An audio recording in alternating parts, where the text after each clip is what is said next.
It is 3 p.m. in Peshawar. It's 11 a.m. in Lagos. I'm Monita Rajpal. This is World One, live from London. Malala Yousafzai put her life on the line by speaking out against the Taliban, and now that life is hanging by a thread. CNN has been told the teenager's condition has taken a turn for the worse. Doctors are saying her situation is critical, whereas a day earlier it was described as satisfactory. A Pakistani politician has offered a reward of $100,000 for information leading to the arrest of her attackers.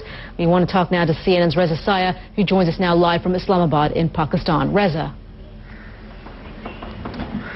Monita, we obviously want to be very cautious when reporting your medical condition because we simply do not know all the details at this point. In Islamabad. And later here on the show, we'll be looking into some of the issues Malala highlighted in her blog as the United Nations marks the International Day of the Girl. A landmark court case in the Netherlands could prove very costly for oil giant Royal Dutch Shell, with consequences that could go beyond the complaint at the center of it. 4 Nigerian farmers, backed by the environmental group Friends of the Earth, have brought a civil lawsuit against the company. They say oil spills from Shell pipelines have destroyed their livelihoods by damaging crops and fish farms. Is the biggest oil producer working in Nigeria, and if the court upholds the farmers' complaint, it could open the way to scores of similar cases. CNN's Vladimir Duthiers joins us now live from Lagos in Nigeria. Vlad, so we understand that under Nigerian law, Shell is not necessarily liable to pay a dime. So is the onus, are people looking at, is the onus on Nigerian authorities to change the law? That's correct, Monita. As you said, I just literally 5 minutes ago got off the phone with a lawyer from Shell, and he says that they have been they've been cleaning up the spills as they happen. They say that the spills are being caused by saboteurs. They're reporting to us from Lagos. You're watching World One live from London. Banned, shamed, and condemned as a cheat. He won the Tour de France 7 times, but newly released evidence, more than 1,000 pages of it, now reveals why cycling authorities have banned Lance Armstrong from the sport and are likely to strip him of his titles. It includes damning testimony from 11 of Armstrong's former teammates. As Casey Wine reports, the rider has always denied he used performance-enhancing drugs. The United States Anti-Doping Agency has released what it calls overwhelming evidence. Well, Armstrong's only response so far has been on Twitter, where he's followed by more than 3.5 million people. After the drug watchdogs released their evidence, we got this message on Twitter saying, "What am I doing tonight? Hanging with my family, unaffected, and thinking about this." Not long after that, he was back on Twitter posting a music video of the song Coming Up Roses. Other than that, it's been a mixed reaction. I want to give you a sample of some of the voices that have been speaking out on this. We've got there Day Green. He's a British athlete in track and field, another sport that wages an ongoing fight against doping. He said, "Sad to read about how Lance Armstrong cheated for so many years. So many people idolized him. It's sad for sport." Another tweet there from Tyler Hamilton, a cyclist who testified against Armstrong. He said, "Today is a big step for the future of our sport." And finally, we've got another tweet here from David Nail. But for many, the contributions that his charity Livestrong made to cancer is what's important. Country music singer David Nail says, if Lance Armstrong cheated and because of success was able to raise millions and millions for cancer, so be it. Cancer kills. And, of course, we'll have more on the file of evidence against Lance Armstrong a little bit later in our sport roundup with CNN's Pedro Pinto. Well, we've got some news just coming into CNN that we want to give to you here. A Yemeni national who was employed as a senior security official at the U.S. Embassy in Sana'a has been shot dead. Now, this comes from the Interior Ministry in Yemen. He was apparently on his way to work when the shooting happened. And, of course, you may remember there were a lot of protests outside the U.S. Embassy in Sana'a just a few weeks ago after the that anti-Islam film was released. There was a widespread anger throughout the region. Of course, there were those protests. But, again, this just coming in today, a Yemeni national employed as a security official at the U.S. Embassy in Sana'a was shot on his way to work. We want to stay in the U.S. and bring you some stories about what's happening on the campaign trail. Democrats are hoping that the vice president can put up a good performance against his Republican rival after Barack Obama got poor reviews in last week's first presidential debate. Well, Joe Biden will meet Paul Ryan, the running mate to Republican Mitt Romney, in tonight's vice presidential debate. Domestic issue. Welcome back. Turkish officials say they have confiscated military communication equipment from the plane bound for Syria. Their jets forced to land in Ankara on Wednesday. The equipment was found on a commercial flight to Damascus from Moscow. Syria's transport minister calls the incident an act of piracy. You're watching CNN, the world's news leader. This is World One, live from London. I'm Monita Rajpal. Evidence that cyclist Lance Armstrong took performance-enhancing drugs is being called overwhelming.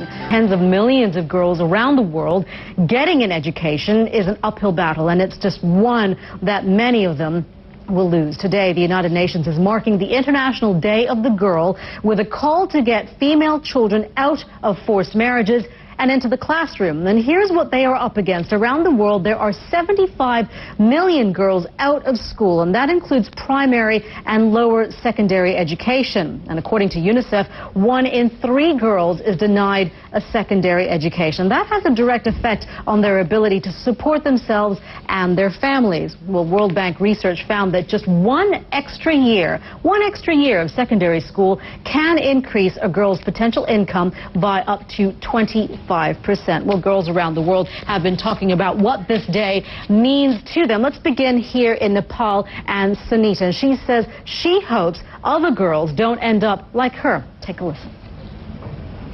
म 5 कक्षासम्म पढेँ र म इटा भट्टामा काम गरेँ 15 वर्षमा बिहे भएर. Well, in Sierra Leone, we take there now, and we have a message from Fatmata, who says it is important that girls know their rights. We know that girls are being isolated. We've also heard from some of our reporters, and Prachi Soni there, originally from India but now living in the United States, says she is all about girl power, hence her image encouraging girls to be independent, strong, and hardworking. Let's talk a little bit more about the challenges facing girls around the world. We're joined here in the studio by 16-year-old Pooja Khatri. She's a campaigner for girls' rights working with Plan International. Pooja, thank you very much for being with us. You know, first of all, tell us a little bit about yourself. Well, I live in London, and I'm in year 12 right now. Hey, what do you want to be when you're done, when you're out of school? What would you like to do, and what do you think education allows you to do? Well, for me, it's really given me skills. It's given me a base. And your dreams will come true, and I know your parents are watching, so you should be very proud. Thank you very much, Pooja. Appreciate that. Well, what started with a happy family reunion and a trip to attend a wedding in Canada ended with an arrest in Dubai on manslaughter charges. The man under arrest is a 77-year-old South African doctor, and his name is Cyril Karabas, who was detained almost 2 months ago as he was changing flights. Well, 10 years ago, he was accused and convicted without his knowledge of killing a young leukemia patient while employed in Abu Dhabi. Leonie Lakhani has been looking into the case, and she joins us now from Abu Dhabi with more on that. Leonie. Monita, we saw Professor Karabas today in court. Leonie, thank you for that. Leonie Lakhani there, live for us from Abu Dhabi. You're watching World One, live from London. We are back with more on Lance Armstrong and that damning report which effectively proved that a 7-time Tour de France winner was a drugs cheat. Pedro Pinto is here to talk about the impact it is having and what reaction there has been around the world.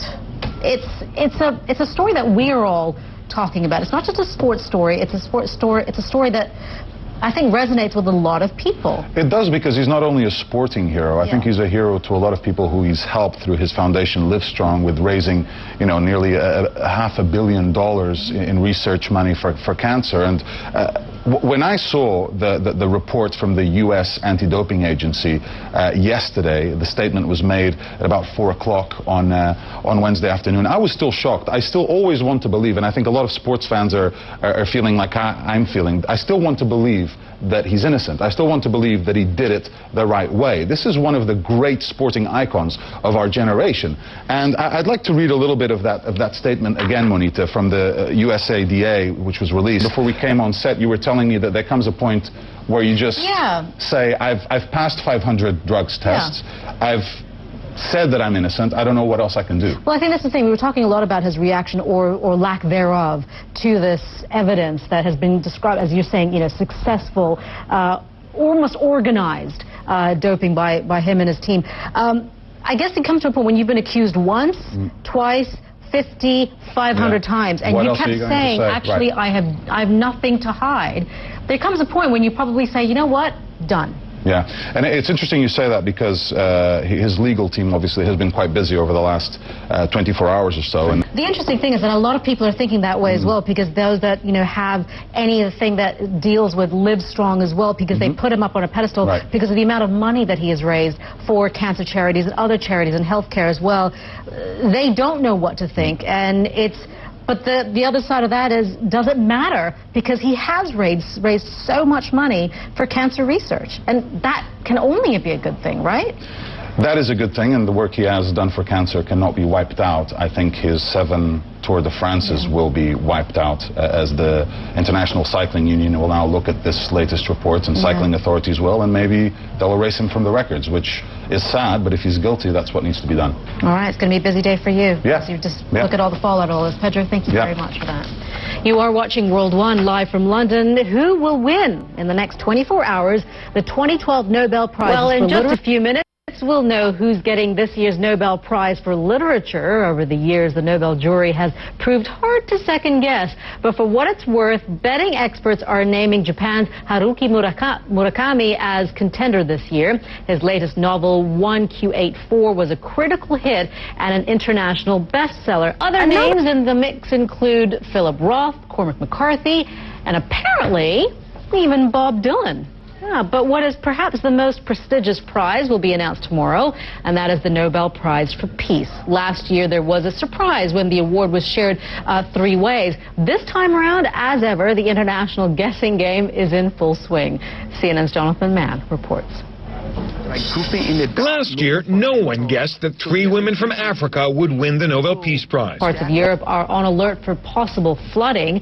Meteorologist Karen McGuinness is at the World Weather Center with details on that. Hi, Karen. Hi, Monita. And yes, we're watching for this very volatile weather across a good portion of Europe. Monita, back to you.